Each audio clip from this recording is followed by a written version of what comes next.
भुसावळ नगर परिषदेत 5 नामनिर्देशित सदस्यांची नियुक्ती. भाजपला 3 जागा. माजी आमदार संतोष चौधरींची एंट्री. भुसावळ नगर परिषदेत महाराष्ट्र नगर परिषद आणि नगरपंचायती नामनिर्देशन सदस्यांची अहर्ता व नियुक्त्या करण्याची पद्धत. नियम 2010 अंतर्गत 5 नामनिर्देशित स्वीकृत सदस्यांची नियुक्ती नुकतीच करण्यात आली आहे. या नियुक्तीमुळे नगर परिषदेतील राजकीय समीकरणांमध्ये बदल घडून आले असून भारतीय जनता पार्टीचे बीजेपी बहुमत अधिक दृढ झाले आहे. भुसावळ नगर परिषदेत एकूण 51 सदस्य आहेत, ज्यात 1 नगराध्यक्ष आणि 5 नगरसेवकांचा समावेश आहे. निवडणुकीनंतर पक्षनिहाय सदस्य संख्या आणि त्यानुसार नामनिर्देशित सदस्यांची वाटणी करण्यात आली. जिल्हा निवडणूक कार्यालयाने प्राप्त प्रस्तावांची छाननी करून ही नियुक्ती अंतिम केली आहे. यापूर्वी उपनगराध्यक्षपदाची निवडणूक प्रक्रिया यशस्वीरित्या पार पडली होती. नियुक्त झालेल्या नामनिर्देशित सदस्यांची यादी खालीलप्रमाणे आहे. भारतीय जनता पार्टी बीजेपी 27 सदस्य, 3 नामनिर्देशित सदस्य. डॉक्टर प्रसाद वासुदेव बोंडे, नितीन बाबूराव धांडे, संजय कुमार सुशीलकुमार नाहाटा शिवसेना. राष्ट्रवादी काँग्रेस पार्टी अपक्ष गट भुसावळ 6 सदस्य, 1 नामनिर्देशित सदस्य. श्री संतोष त्र्यंबक चौधरी, दाढी म्हणून ओळखले जाणारे. राष्ट्रवादी काँग्रेस पार्टी शरदचंद्र पवार व अपक्ष गट 14 सदस्य, 1 नामनिर्देशित सदस्य. माजी आमदार संतोष चौधरी.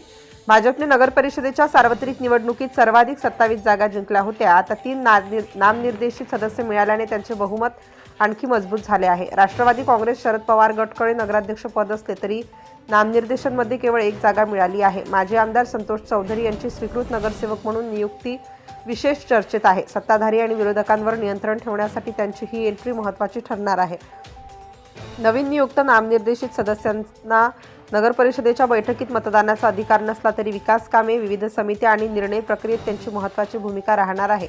ही नियुक्ती भुसावळच्या स्थानिक राजकारणात नवीन वळण आणणारी ठरू शकते. कार्यक्रम संपन्न झालेला इथला काय सांगा? आजचा जो कार्यक्रम झाला तो सुंदर झाला आहे, चांगला कार्यक्रम झाला आहे. उपनगराध्यक्षाची निवड झाली. त्या उपनगराध्यक्षाचं नारखेडेताईंचं मी अभिनंदन करतो आणि जे नवनिर्वाचित सदस्य आज झालेत त्यांचं सुद्धा अभिनंदन करतो. पुढचं चित्र कसं असेल? शिल्पकार म्हणून आपल्याकडे ओळखलं जातं, सर्वांचं लक्ष आपल्याला लागू नये, कसं भुसावळ चित्र असेल? पुढचं चित्र जे आहे ते जे आता चित्र दिलं त्याप्रमाणे चित्र राहील. काय चित्र आहे नेमकं? काय चित्र दिलं ना? नाही, सर्वांचं चित्र कसं आहे त्या चित्र काय? हां, तर ते जे चित्र आहे त्या चित्राप्रमाणे भुसावळ शहर आणि त्या संदर्भात होईल. म्हणजे मेन म्हणजे मुख्य म्हणजे भुसावळ शहरातली जे दहशत आहे ते दहशत जे होती ते संपवणार. शांतता असली पाहिजे, व्यापार वाढले पाहिजेत आणि विकास झाला पाहिजे. विकास म्हणजे कोणता? चांगला क्वालिटीचा, म्हणजे क्वालिटीमध्ये. तर त्या पद्धतीने जे काही विकास असतील, जे महत्त्वाची कामं असतील ते महत्त्वाची कामं जी आहे ते आता आपले नगराध्यक्ष या ठिकाणी करतील असा माझा विश्वास आहे. आणि नगराध्यक्ष जे आहे ते कणखर आहे. त्या हिशोबाने आता पुढची वाटचालसुद्धा चांगल्या पद्धतीने राहील. नगरपालिकेमध्ये सुद्धा चांगलं प्रशासन जे आहे ते चांगल्या पद्धतीने काम करेल, वेळेवर काम करेल आणि ज्या काही लोकांच्या अडचणी आहे ते सोडवण्यासाठी आम्ही सर्व मंडळी या ठिकाणी कटिबद्ध आहोत.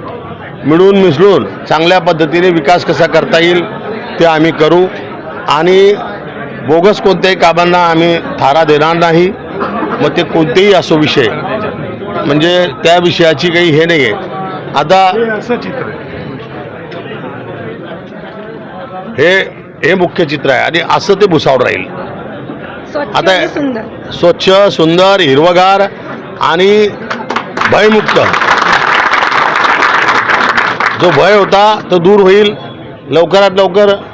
आताच अध्यक्षांनी मला सांगितलं की 26 जानेवारीला मला वाटतं नगरपालिकासुद्धा आपली कोंडवाड्यातून बाहेर निघेल असं मला वाटतं. आता अध्यक्षांनी तसे प्लॅन दिले आहे. आता ते बघू, उद्यापासून काम सुरू झालं तर मला वाटतं 26 जानेवारीच्या अगोदर नगरपालिका दवाखाना जे आहे त्यांनी मला जे सांगितलं ते सांगतो आहे.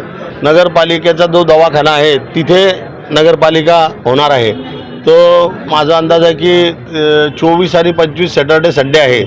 तो सॅटर्डे संडेला सर्व सामान शिफ्ट होईल आणि मंडेला 26 जानेवारीला झेंडावंदन तिथेच होईल असं मला वाटतं.